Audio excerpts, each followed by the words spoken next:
में सीधे जम्मू कश्मीर का रुख करना होगा, जहां पर गृह मंत्री अमित शाह इस समय मौजूद हैं और बीजेपी का जो मैनिफेस्टो है जो उसको वो यहां पर बता रहे हैं। सुन लेते हैं।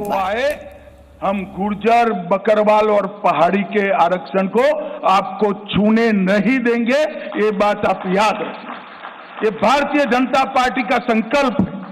भाई और बहनों, ग्रास रूट डेमोक्रेसी, पहले डेमोक्रेसी 3 परिवारों में सीमित होकर रह गई थी। ना पंचायत चुनाव होते थे, ना तहसील पंचायतें बनती थी, ना जिला पंचायतें होती थी। भारतीय जनता पार्टी की सरकार ने ग्राम पंचायत, तहसील पंचायत, जिला पंचायत और म्यूनिसिपैलिटी के चुनाव कर पंचायती राज को बहाल करने का काम किया है और यहां लोकतंत्र को प्रस्थापित किया है।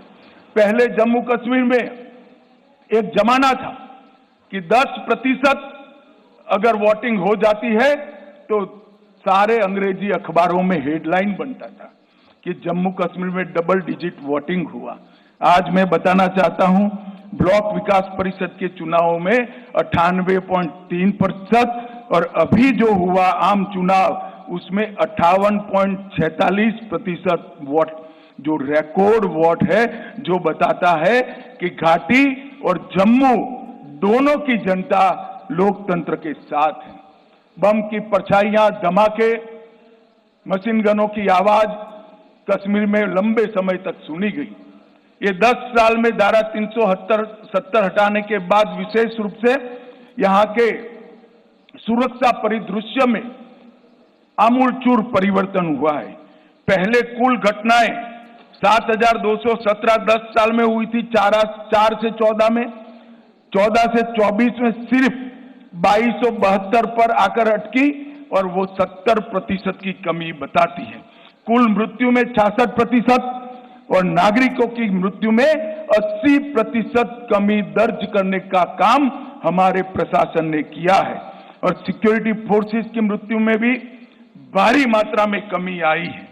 और इसके साथ जो आम जनों के साथ जुड़ा हुआ है, ऑर्गेनाइज्ड टाउन पेल्टिंग, 2010 के मानांक को पकड़े तो 2654 घटनाएं थी।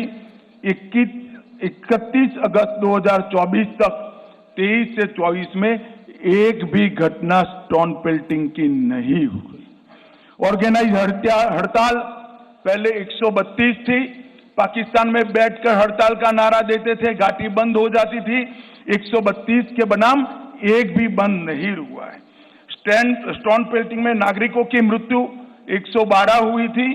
अब 20 साल के बाद घाटी में थिएटर चालू हुए हैं, रात्रि शो चालू हुआ है और 32 साल के बाद ताजिया का जुलूस शांतिपूर्वक तरीके से निकला है।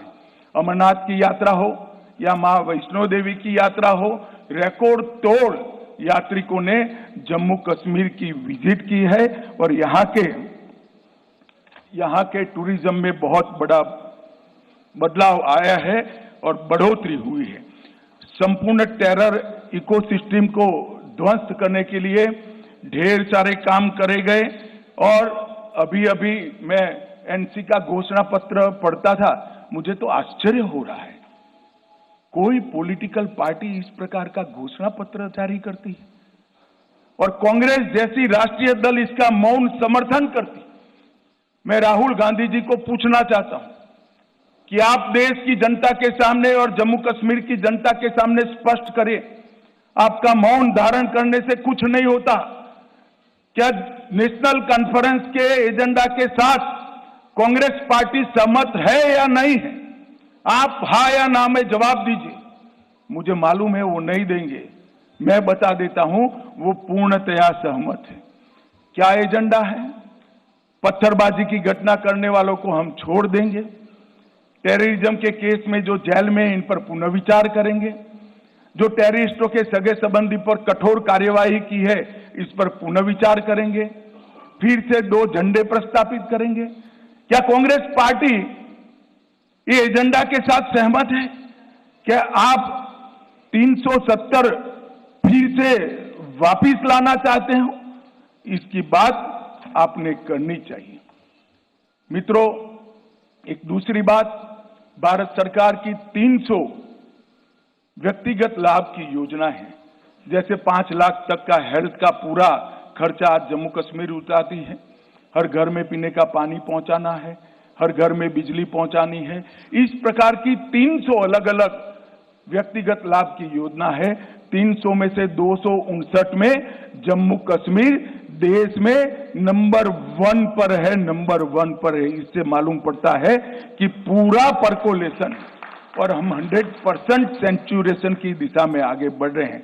अगर जम्मू कश्मीर की जनता हमें मैंडेट देती है तो मैं विश्वास के साथ कहना चाहता हूं कि अगले 2 साल में 100% सेचुरेशन हम कर दिखाएंगे।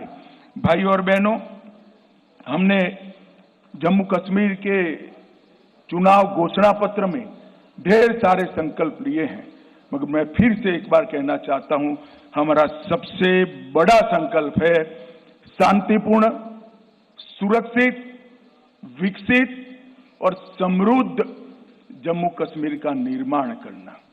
भाई और बहनों, ये 10 साल में जो हुआ है, हम काफी मंजिल के काफी नजदीक। एक बार जम्मू कश्मीर की जनता का, आवाम का अगर हमें आशीर्वाद मिल जाता है तो मैं भरोसे से कह सकता हूं, भारत के बाकी हिस्सों की तरह यहां के बच्चे भी भारत के विकास में योगदान भी देंगे और जम्मू कश्मीर में सच अर्थ में स्वर्ग बनाने का काम यहीं के युवा करेंगे। हमने तय किया है कि महिलाओं के उत्कर्ष के लिए कई सारे निर्णय करेंगे। हम मां सम्मान योजना के तहत सबसे वरिष्ठ माता को, घर में एक वरिष्ठ महिला को, बहन को प्रतिवर्ष 18,000 रुपये की सहायता उनके जीवन यापन के लिए देंगे। महिला स्वयं सहायता समूहों के लिए अब तक के बैंक ऋण को हम सहायता देकर माफ करने की योजना करेंगे। उज्ज्वला के सारे लाभार्थियों को 2 LPG सिलेंडर हम मुफ्त देंगे। जम्मू और कश्मीर में पंडित प्रेमनाथ डोगरा रोजगार योजना के तहत 5 लाख रोजगार के अवसर पैदा करेंगे। प्रगति शिक्षा योजना के तहत प्रतिवर्ष DBT के माध्यम से कॉलेज के विद्यार्थियों को 3,000 रुपया ट्रैवलिंग अलाउंस देंगे। जम्मू और कश्मीर के युवाओं को JKPSC और UPSC की प्रतियोगी परीक्षा में सक्षम बनाने के लिए 2 वर्षों के लिए 10,000 तक की कोचिंग फी का। गृह मंत्री अमित शाह को आपने सुना। अनुच्छेद 370 हटने के बाद 10 साल बाद जम्मू कश्मीर में चुनाव होने जा रहा है। संकल्प पत्र जारी करते हुए, बताते हुए कि अगर हम सरकार में आएंगे तो क्या कुछ करेंगे। Zee News।